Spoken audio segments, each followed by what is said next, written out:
Into the night. इस कहानी की शुरुआत में हमें ट्रेंजियो नाम के एक आदमी को दिखाया जाता है जो एयरपोर्ट पर बैठा होता है। वो न्यूज़ देख रहा होता है और तभी जो न्यूज़ रिपोर्टर होती है वो बेहोश हो जाती है और हमें दिखाया जाता है कि शहर में बहुत सारे लोग अपने आप ही बेहोश हो गए हैं। पर जैसे ट्रेंजियो को इस बारे में पहले से पता था, वो वहीं पर खड़ी सिक्योरिटी की गन छीनकर सीधा प्लेन पर चला जाता है जो मॉस्को की तरफ जा रहा है।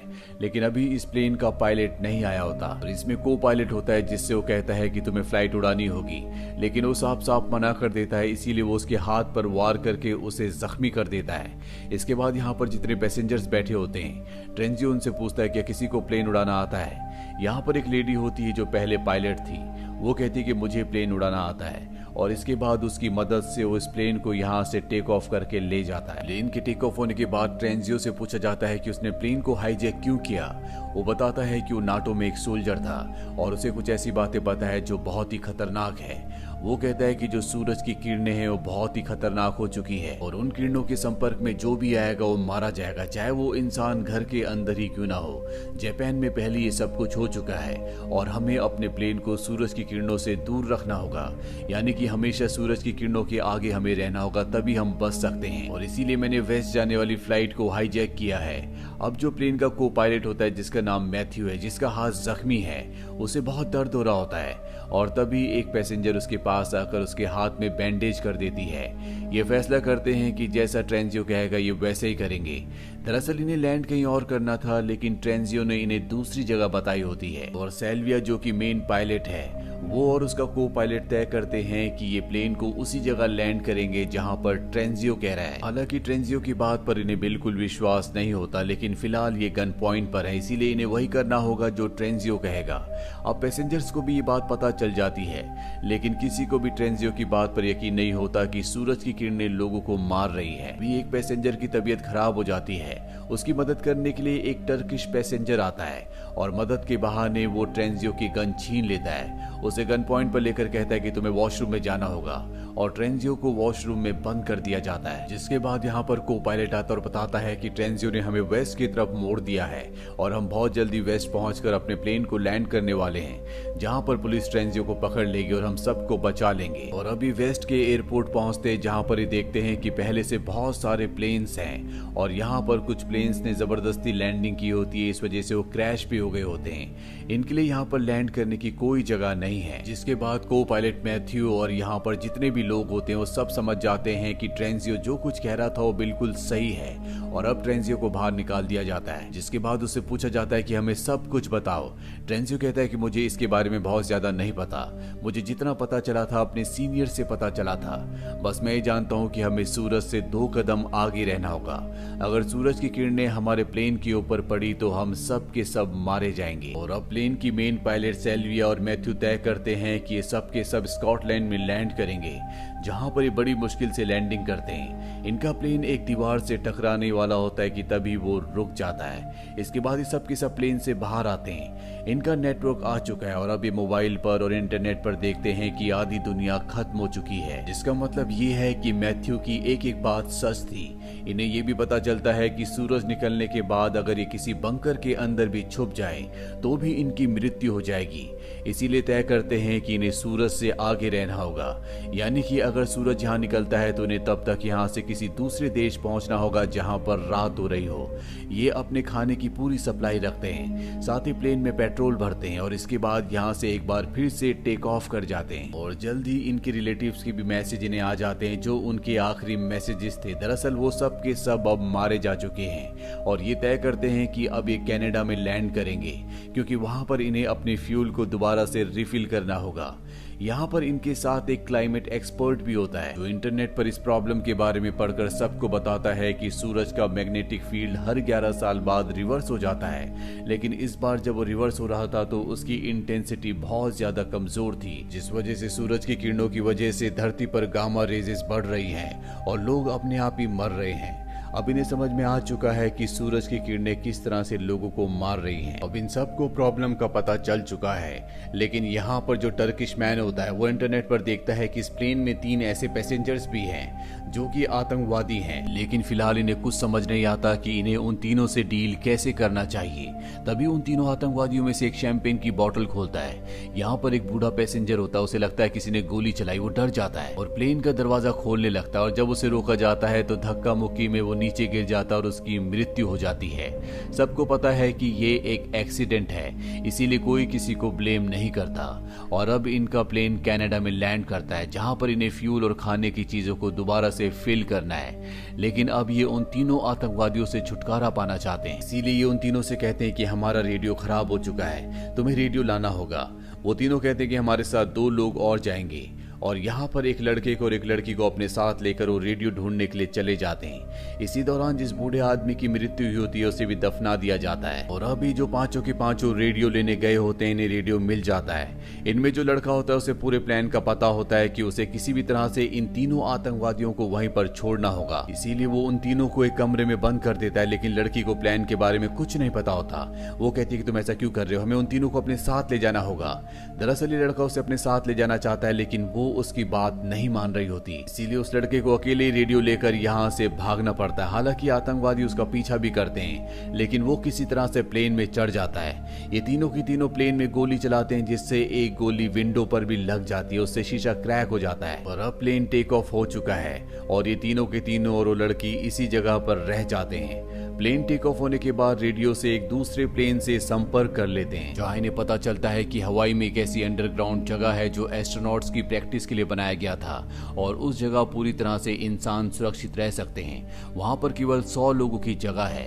अब ये फैसला नहीं कर पा रहे होते कि इन्हें वहां पर जाना चाहिए कि नहीं, क्योंकि वो जगह इस जगह से बहुत दूर होती है। लेकिन इनके पास इसके अलावा कोई और रास्ता भी नहीं है। और तभी यहाँ पर अलार्म बजना शुरू हो जाता है, जो कि लैंडिंग गियर का होता है। मैथ्यू को समझ में आ जाता है कि उन 3 आतंकवादियों में से एक आतंकवादी लैंडिंग गियर में छुपकर उनके साथ जा रहा है। वो तय करता है कि वो प्लेन को और भी स्पीड से उड़ाएगा ताकि वो आतंकवादी सांस ना ले पाए और उसकी मौत हो जाए।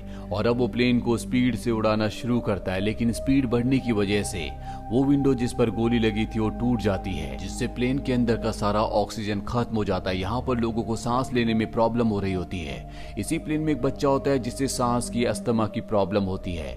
लेकिन यहाँ पर जो टर्किश मैन होता है वो ऑक्सीजन पाइप से उसके लिए एक ऐसा पाइप बनाता है जो उसके नाक के अंदर डाल देता है और अब वो नॉर्मल हो जाता है। साथ ही यहाँ पर प्लेन की उस टूटी हुई विंडो को भी कवर कर दिया जाता है। लेकिन अब भी वो आतंकवादी उसी जगह पर है जहाँ पर वो छुपकर इनके साथ आ रहा है। साथ ही इनके प्लेन में इतना फ्यूल नहीं होता कि ये यहाँ से सीधा हवाई चले जाएं। इसीलिए जो पायलट सेल्विया होती है वो कहती है कि अलास्का में एक इमरजेंसी लैंडिंग एयरपोर्ट है, हमें वहां पर लैंड करना होगा। लेकिन सबसे पहले इनकी लैंडिंग गियर में जो आतंकवादी छुपा हुआ है उसे ठिकाने लगाना होगा, तभी ये लैंड कर सकते हैं। और जिसके बाद ट्रांजियो, टर्किश मैन और एक और आदमी उस जगह पहुंच जाते हैं जहां पर वो आतंकवादी छुपा हुआ है। ये उस आतंकवादी को मारकर वापस ऊपर आ जाते हैं, जहां पर सारे के सारे पैसेंजर उस टर्किश मैन को घेर लेते हैं। दरअसल उसके सामान में बहुत ही कीमती हीरे मिले होते हैं। इस प्लेन में सबसे पहले जिस आदमी की तबीयत खराब हुई थी उसने बताया था कि उसने हीरे निगल लिए हैं, इसीलिए उसकी तबीयत खराब हो गई थी, जिसके बाद उसकी मौत हो गई थी। और अब हीरे टर्किश मैन के पास मिले हैं, जिसके बाद वो सबको बता देता है कि मैं हीरो की स्मगलिंग करता हूँ। ये हीरे मैंने एक म्यूजियम से चुराए थे जो कि बेशकीमती है। और जिस आदमी की तबीयत सबसे पहले खराब हुई थी, जिसके पेट में हीरे थे, वो मेरा ही आदमी था। उसे दफनाने से पहले मैंने उसके पेट से हीरे निकाल लिए थे। और अब जब टर्किश मैन का सच सबको पता चल चुका है तो ये सब उसे क्रिमिनल मानकर उसको हथकड़ी से बांध देते हैं। इसके बाद ये लैंड करते हैं जहां पर ये टूटी हुई विंडो को रिपेयर करके फ्यूल को फिल कर लेते हैं। और अब इन सबको वोट करके फैसला करना है कि इन्हें टर्किश मैन को अपने साथ ले जाना है या उसे यहीं पर छोड़ देना है। लेकिन जो टेरिंजो होता है वो वोट नहीं करता और सबको बताता है कि जब मैं नाटो में काम कर रहा था और वहां पर सबसे पहले गामा रेडिएशन के बारे में पता चला था, तो वो लोग ऐसे शेल्टर बनाने की कोशिश कर रहे थे जो शेल्टर इंसानों के लिए सुरक्षित हो, जहां पर सूरज की किरणों का उन पर कोई भी असर ना हो। शायद उन्होंने शेल्टर बना भी लिए हों, लेकिन मुझे नहीं पता कि वो शेल्टर्स कहाँ पर है। इसके बाद ये सब तय करते हैं कि टर्किश मैन को अपने साथ ले जाएंगे और एक बार फिर से ये इस जगह से टेक ऑफ कर जाते हैं। जिसके बाद इन्हें एक और बात पता चलती है कि जो गामा रेज हैं वो फूड को, फ्रूट्स को और हर चीज को जो कि खाने वाली है उन सभी चीजों को खराब कर रही है, क्योंकि जो फ्रूट से अपने साथ लेकर आए होते हैं अब उनके अंदर कोई भी टेस्ट नहीं होता। इसका मतलब ये है कि जल्दी धरती से खाना पूरी तरह से खत्म हो जाएगा। जो भी लोग बचेंगे शायद उनकी भूख से मृत्यु हो जाए। वहीं पायलट मैथ्यू को दिखाया जाता है जो कई घंटों से प्लेन उड़ा रहा है, वो बहुत घंटों से सोया नहीं है और अब उसकी दिमागी हालत भी अनस्टेबल होना शुरू हो जाती है। वो वॉशरूम में जाता है जहां जाकर वो बेहोश हो जाता है। दरअसल उसके हाथ में जो घाव होता है उसने पूरे शरीर में पॉइजन फैला दिया होता है। उसकी तबीयत बहुत ज्यादा खराब होती है और ये समझ जाते हैं कि इन्हें किसी भी तरह से हॉस्पिटल पहुंचना होगा। इनके साथ जो नर्स होती है वो कहती है कि मैं हॉस्पिटल में इसका ऑपरेशन कर सकती हूँ।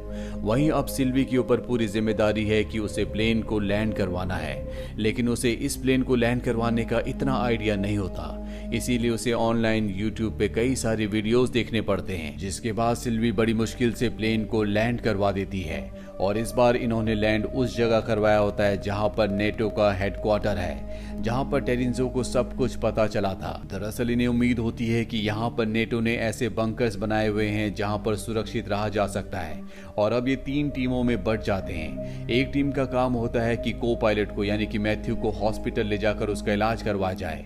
दूसरी टीम का काम होता है कि वो नेटो के हेडक्वार्टर को ढूंढे जहां पर इन्हें वो बंकर्स मिल सके जहां पर ये सुरक्षित रह सके।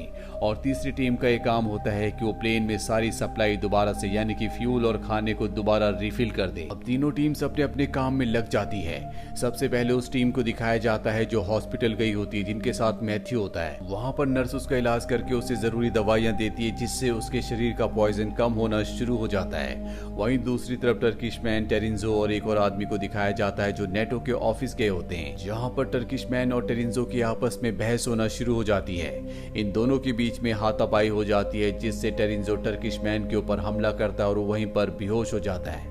उसके सर से खून निकलने लगता है। इनका तीसरा साथी जो होता है वो रिकॉर्डिंग सुन रहा होता है, जिस रिकॉर्डिंग को सुनने के बाद उसे पता चल जाता है कि वो बंकर कहां पर है, उसे लोकेशन का पता है और तभी वो कैमरे में देखता है जहां पर टर्किश मैन जमीन पर गिरा हुआ है। टेरिंजो वहां पर आता है और उसे अपने साथ ले जाता है और अब सब के सब प्लेन में वापस पहुंच चुके हैं जहां पर को पायलट मैथ्यू भी आ चुका है। उसकी तबीयत अब पहले से बेहतर है। सब के सब यहाँ पर टर्किश मैन का इंतजार कर रहे होते हैं। टेरिंजो कहता है कि मुझे नहीं लगता कि अब वो वापस आएगा और जैसे ही प्लेन को स्टार्ट करते हैं वहां पर टर्किश मैन अपनी गाड़ी लेकर आ जाता है। उसे प्लेन में वापस ले लिया जाता है जिसके बाद टेरिंजो को बांध दिया जाता है क्योंकि उसने टर्किश मैन को मारने की कोशिश की थी। और अब सबके सब ये उस तरफ निकल पड़ते हैं जहां पर नाटो के वो अंडर वाटर बंकर है जहां पर सुरक्षित रहा जा सकता है।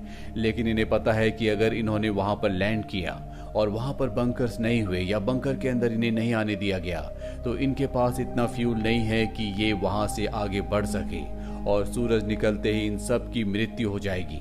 लेकिन इनके पास इसके अलावा और कोई भी ऑप्शन नहीं है। ये उस जगह लैंड कर जाते हैं जहां पर वो बंकर्स है, लेकिन इनके पास मात्र 20 मिनट ही है। 20 मिनट में इन्हें बंकर्स तक पहुंचना होगा जो कि यहाँ से दूर होते हैं, इसीलिए 2 गाड़ियों में उस तरफ निकल पड़ते हैं। लेकिन जिस गाड़ी को टर्किश मैन चला रहा होता है उसका एक्सीडेंट हो जाता है क्योंकि उसका बहुत ज्यादा खून बह चुका था और वो वीक फील कर रहा था। लेकिन दूसरी गाड़ी जिसे सेल्विया चला रही होती है वो उस जगह तक पहुंच जाती है जहां पर बंकर है। तभी इन्हीं में से एक पैसेंजर अंदर जाने के लिए गेट को टच करता है, उसे इलेक्ट्रिक शॉक लगता है और वहीं पर गिर जाता है। ये समझ जाते हैं कि इस गेट पर करंट है।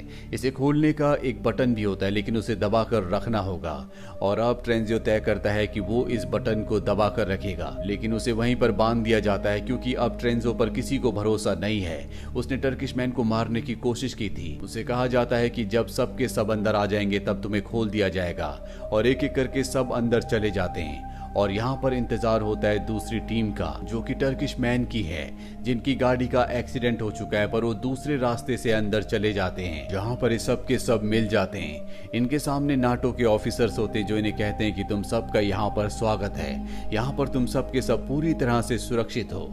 यानी कि वो बात सच थी। ये ऐसे बंकर्स है जहाँ पर इंसान पूरी तरह से सुरक्षित है। हालांकि ये सब तो बच चुके हैं लेकिन ट्रेंजो अब भी बाहर होता है और वो देखता है कि सूरज निकलने वाला है और अगले पल सूरज निकल जाता और ट्रेंजो की मौत हो जाती है। और इसी के साथ ये सीरीज यहीं पर खत्म हो जाती है।